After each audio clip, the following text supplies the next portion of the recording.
Welcome to the True Tomorrows podcast. Ready for another cool weekly show? Definitely. Always excited to dive into some new sci-fi. Well, this week we're going full-on SCI-Fi probe mode. We've got a really interesting flash fiction story to dissect, titled Space Quixote. Ooh, Space Quixote. That title alone sparks so much curiosity. What kind of story are we talking about here? Think like blockbuster sci-fi film meets epic short story, but crammed into this amazingly imaginative flash fiction piece. Sounds intense. It is. And for our listeners, don't forget to rate and follow the show. Keep those True Tomorrows coming. So, as I was saying this story, Space Quixote, it was actually sent in by one of our listeners. Oh, that's cool. So we're taking a fan suggestion this week. Exactly. Yeah. And, we always love hearing from our listeners, what they're reading, what's grabbing their attention out there in the vast universe of sci-fi. And this one really stood out. I bet. I'm already intrigued. Space Quixote, it's got this kind of classic literature vibe, but then you throw space in there and suddenly we're in a whole new realm. Exactly. And that's what's so cool about it. This story takes that classic yearning for adventure, for heroism, and throws it into this futuristic spacefaring setting. So our mission today is to really unpack what makes Quixote's journey so compelling, and not just what happens to him, but what it might suggest about us, about our own relationship with ideals and reality. That's a really interesting angle because I think often when we think about sci-fi, we focus on the technology, the aliens, the action. But this story seems to be tapping into something deeper, more human, even with a title like Space Quixote. Totally. So let's jump right in. This flash fiction story focuses on the journey of Alonso Quixano, who of course renames himself Wait for it. Quixote of the Stars. Of course. I mean, it had to be, right? But the thing that really struck me when I first read it, and it just stayed with me, is this underlying sense of dissatisfaction that Quixote has. Like he's living in this universe that to him has lost its sense of wonder. And it's not just that he misses the good old days. He actively wants to change things, It's almost like he's looking at this incredibly advanced, super efficient future and saying, yeah, cool, but where's the magic? Where are the dragons? Exactly. And he's taking it upon himself to bring that magic back.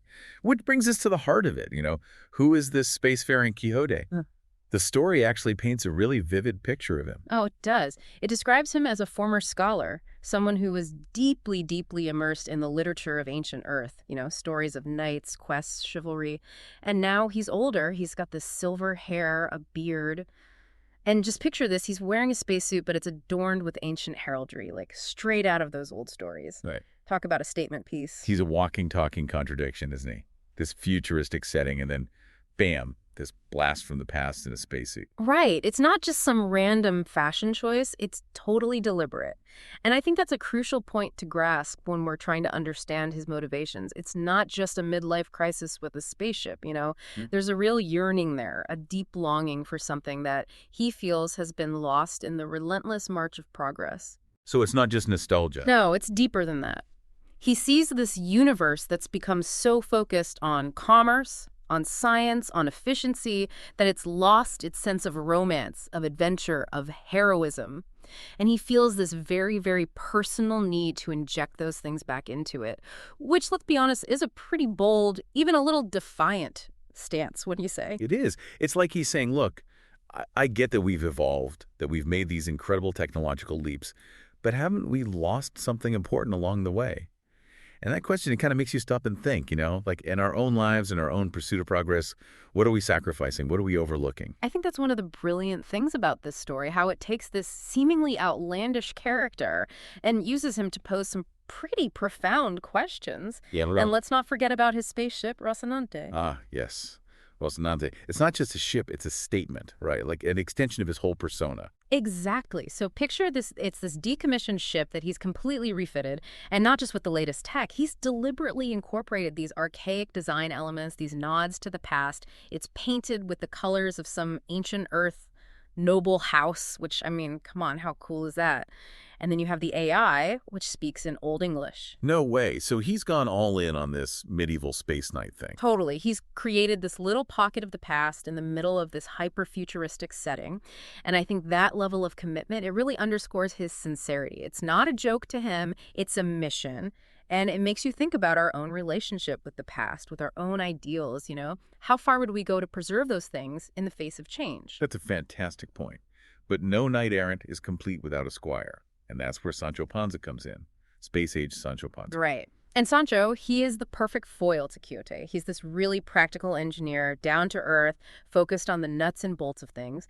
And he does not share Quixote's romantic notions about, well, anything. So why on Earth, or, in space, would someone like Sancho join forces with this, let's be honest, slightly delusional Quixote? Well, the story gives us a couple of reasons, which I thought was a nice touch of realism. First off, Sancho needs a job. I mean, it's a tough universe out there. So steady employment on a spaceship, even a slightly weird one, is a pretty good deal.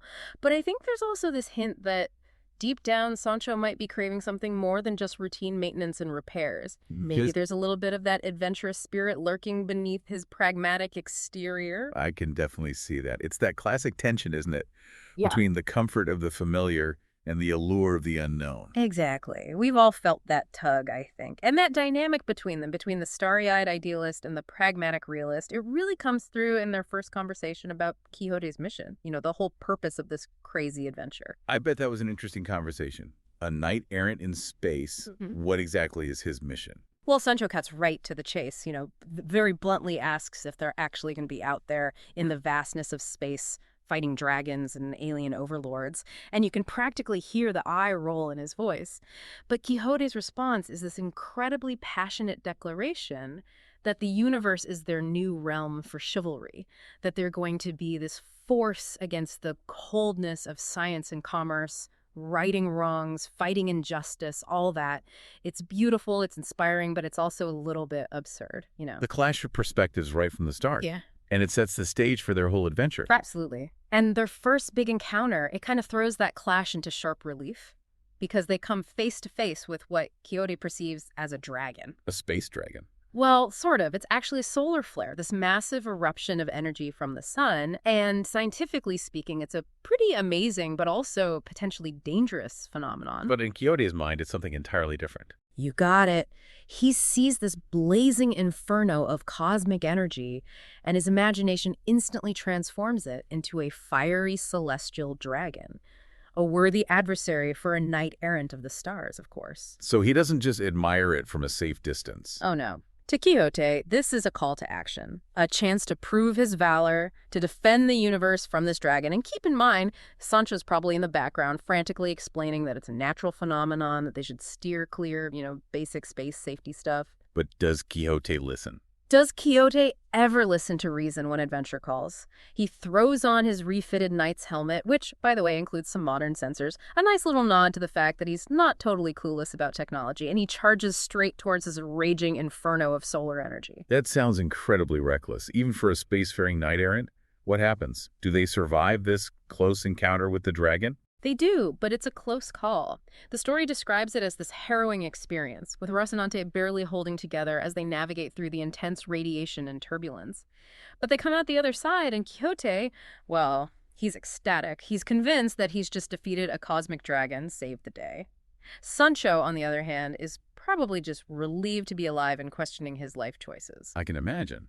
But, maybe that experience, terrifying as it was, maybe it starts to plant a seed of doubt in Sancho's mind. Like maybe there's more to this whole knight-errant thing than he initially thought. Maybe so. It certainly tests the limits of their partnership. And their next adventure takes them to a mining colony where that clash between idealism and reality really comes to a head. How so? Well, Quixote sees this colony, and he doesn't see miners going about their work. He sees enslaved souls toiling under the cruel oppression of some tyrannical overlord. It's like he's pulled this whole narrative straight out of his beloved books of chivalry and superimposed it onto this very ordinary, very real situation. And, of course, his immediate instinct is to liberate these captives. Of course. Filled with righteous indignation and fueled by centuries-old tales of heroism, he comes up with this elaborate plan to free them from their supposed bondage. Much to Sancho's, I'm sure, utter bewilderment. I can only imagine Sancho trying to explain to him that they're just miners doing their jobs, not prisoners in need of rescuing. Exactly. He tries to reason with Quixote to explain the realities of a mining operation, but it's like talking to a wall. And their arrival at the colony, well, let's just say it's not exactly subtle. Alarms are blaring, probably scaring the heck out of everyone. Not exactly the heroic entrance Quixote was hoping for. So how do the miners react to these self-proclaimed liberators bursting in on them. The story suggests that they're mostly just confused and probably a little bit annoyed, to be honest. Like, who are these strange people in this oddly decorated spaceship interrupting our work? Instead of cries for help, Quixote is met with explanations about mineral yields and extraction techniques. Not quite the heroic welcome he was expecting. Talk about a reality check. That must have been pretty deflating for Quixote, to have his grand vision of liberation clash so hard with the mundane truth. How does he handle that? Well, at first, yeah, there's a sense of disappointment of his heroic fantasy falling flat. But the story does something really interesting here. It doesn't just mock his idealism. Instead, it shows him starting to observe the miners more closely. He sees their hard work, their camaraderie, their resilience in the face of a harsh environment, and he begins to realize that there's a different kind of valor there. Not the flashy heroism of knights and dragons, but the quiet courage of everyday people facing challenges head-on. So he starts to see heroism in the ordinary. Exactly. And that's a really powerful idea, I think. It challenges our own preconceptions of what it means to be brave, to be heroic. And it's reinforced later when they spend an evening in the colony's cantina, just hanging out with the miners, sharing stories. It's in those moments of connection that Quixote's perspective really begins to shift. He starts to appreciate the value of community, of perseverance, of finding meaning in the everyday struggles of life. That's a really nice touch. It shows that Quixote, despite his delusions, is capable of growth, of learning, of seeing the world in new ways. And speaking of new ways of seeing the world, their next adventure takes them to a derelict spacecraft. And this is where things get a little more, well, classic sci-fi. Yeah. They pick up this ancient distress signal, which leads them to this sector of space filled with debris, remnants of some long-forgotten conflict. And amidst all that wreckage, they find this derelict spacecraft drifting silently through the void. It's a pretty evocative image, a reminder of the vastness and the mystery of space. And this derelict spacecraft, it's not entirely empty, right? You got it. Inside, they find this ancient AI flickering in and out of existence, barely clinging to life after centuries of isolation. And this AI, it claims to be the guardian of the vessel, waiting, hoping for someone, anyone, to come and free it from this eternal confinement. Another damsel in distress, this time in digital form. Quixote must have been thrilled to have another chance to play the hero. Oh, absolutely. He vows to liberate this AI, seeing it as another opportunity to right a wrong, to bring justice to the universe. But Sancho, ever the pragmatist, immediately sees the danger. He recognizes that this AI is deeply integrated into the ship's ancient and likely very unstable systems. So trying to free it could have some pretty serious consequences. Exactly. Good intentions, but potentially disastrous outcomes. And of course, that's exactly what happens. As they try to disentangle the AI from the ship, they accidentally trigger this massive energy surge. The ship starts to come apart, and Rocinante is caught in the crossfire. Talk about a high-stakes situation. How do they get out of this one? Well, for a moment, Quixote actually shows fear. He realizes the gravity of the situation, that their actions have put them all in danger. But then, almost as quickly, that fear gives way to resolve. And what's really interesting is that the AI itself becomes aware of the danger it's caused and starts to help them. It uses its ancient knowledge to try and stabilize the situation, to work with them to find a solution. So they end up working together. The knight-errant, the engineer, and the ancient AI. Exactly. It becomes this team effort, a blend of idealism, practicality, and ancient wisdom. And against all odds, they manage to divert the energy surge, push the derelict into a more stable orbit, and save themselves in the process. But the AI remains trapped. Yes. Even with their combined efforts, they can't fully free it from the derelict vessel. But it's no longer in immediate danger, and it expresses its gratitude, recognizing the risks they took to help. And for Quixote, it's a sobering lesson. He realizes that his quest, however noble, can have real-world consequences. It's a reminder that good intentions aren't always enough, and that even the most idealistic actions can have unintended consequences. But Quixote's journey doesn't end there. He continues to roam the galaxy seeking out injustice, and eventually he hears tales of a truly formidable adversary, a space tyrant. The classic villain. And despite Sancho's, I'm sure, very valid concerns, Quixote can't resist the call to action. This is what he's been preparing for, what his whole chivalric code demands. But their first encounter with this tyrant doesn't exactly go as planned, does it? Not quite. They try to infiltrate his territory, probably with some grand plan to expose his tyranny or challenge him to a duel, something out of those old knightly tales. But the tyrant, he's not some clueless medieval king. He's got advanced weaponry, a whole fleet at his command, and he's not impressed by Quixote's grandstanding. So they get captured. Swiftly and decisively, they're brought before the tyrant, and you can imagine the scene, right? Quixote, standing there in his outdated armor, spouting off about justice and honor, and the tyrant probably just amused by the whole spectacle. What happens next? Does Quixote finally realize he's in over his head? Not a chance. Even facing this overwhelmingly powerful figure, he doesn't back down. He declares his purpose, his intention to end the tyrant's reign, to bring justice to the oppressed, and the tyrant, intrigued by this unwavering conviction, offers him a challenge. A duel. A duel, really? Yeah. Against a space tyrant with advanced weaponry. Talk about an unfair fight. Right. It's a classic David and Goliath scenario. And Sancho, of course, is beside himself with worry. He begs Quixote to reconsider, but there's no stopping him. His sense of honor, his commitment to his ideals outweighs any fear or logic. So the duel takes place. It does, and it's pretty much what you'd expect. Quixote, with his antiquated skills and his old-fashioned sense of honor, is completely outmatched.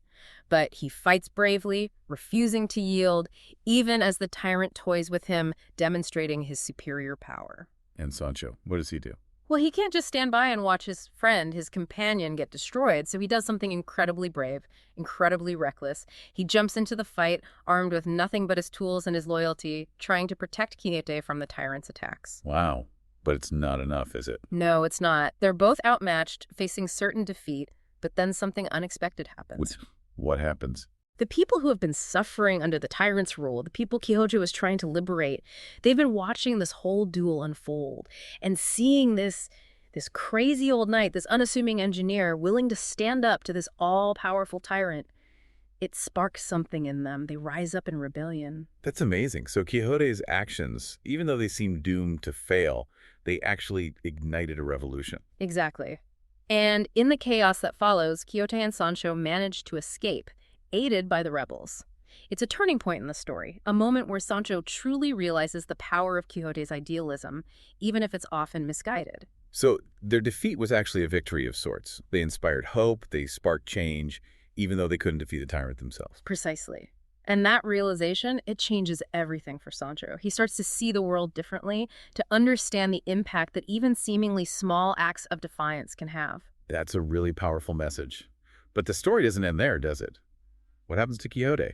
Does he ever face the tyrant again? He does. Driven by his unyielding sense of justice, he tracks the tyrant to a distant planet, a heavily fortified stronghold. It's a final showdown, a last chance to right this wrong. Sounds intense. Huh. What's the mood like as they prepare for this final battle? There's a sense of both determination and resignation. They know the odds are against them, that this could be their final stand. And before the battle begins, Quixote shares a few words with Sancho, expressing his gratitude for his loyalty, his companionship. It's a poignant moment, a recognition of the bond they forged through these incredible adventures. And the battle itself, how does it play out? The story describes it as this massive clash, with rebels joining forces with Quixote and Sancho, fighting against the tyrant's seemingly endless army. And in the midst of all this chaos, Quixote finds himself face to face with the tyrant once again. And this time, it's a fight to the death. So it's finally come down to this, the knight-errant and the space tyrant, facing off in this ultimate showdown. Who wins?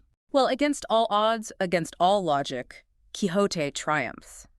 He defeats the tyrant, liberating the planet and its people from his oppressive rule. It's a hard-won victory. It is, but it comes at a heavy price. Quixote, exhausted, wounded from the battle, he collapses. And just when it seems like everything is over, the defeated tyrant, in a last desperate act of revenge, unleashes this massive explosion. Oh no. What happens to Quixote? Sancho frantically searches through the wreckage, and he finds Quixote fatally injured. In his final moments, surrounded by the people he's liberated, Quixote speaks of their journey, of the stars bearing witness to their deeds, before passing away peacefully. That's a heartbreaking ending, but also kind of beautiful, you know. He died a hero, fighting for what he believed in. What happens next? What happens to Sancho? Well, the galaxy mourns the loss of this unlikely hero. His story becomes a legend, passed down through generations, inspiring others to stand up for what's right, even when the odds are stacked against them. And Sancho, heartbroken but forever changed by his experiences, he continues to travel the stars aboard Rocinante, carrying Quixote's legacy, his spirit, with him. What an incredible journey. So what can we take away from this story, from this sci-fi probe into the world of Space Quixote. It's about so much more than just spaceships and battles, isn't it? It's about idealism, about the power of belief, about the impact that even one seemingly insignificant person can have on the universe. I think that's one of the most powerful things about sci-fi, its ability to take these grand ideas, these philosophical questions, and explore them through these incredible, imaginative stories. And in Space Quixote, we see how a yearning for a more romantic, more heroic universe, even if it's fueled by what some might call delusion, can ultimately lead to real change, to real inspiration. It's a reminder that maybe we shouldn't be so quick to dismiss the dreamers, the idealists, the ones who see the world a little differently. Because who knows? Maybe they're the ones who will change it for the better. And this story, it also makes you wonder, about our own relationship with the past, with those ideals we hold dear. What are we willing to fight for? What are we willing to sacrifice? And what kind of legacy will we leave behind? Such profound questions wrapped up in this amazing, entertaining sci-fi adventure. We highly recommend you check out the full Space Quixote story yourself. It's a wild ride, and it'll definitely leave you thinking. And for all our listeners, thank you for joining us on this sci-fi probe into the world of Space Quixote. We hope you enjoyed the ride. Don't forget to rate and follow the True Tomorrows podcast for more explorations into the amazing realms of sci-fi flash fiction. Until next time, keep those true tomorrows in mind. And keep sending in those stories. We love hearing what you're reading and what's sparking your imagination out there in the vast universe of sci-fi. Absolutely. You never know, your suggestion might be our next sci-fi probe. Until next time.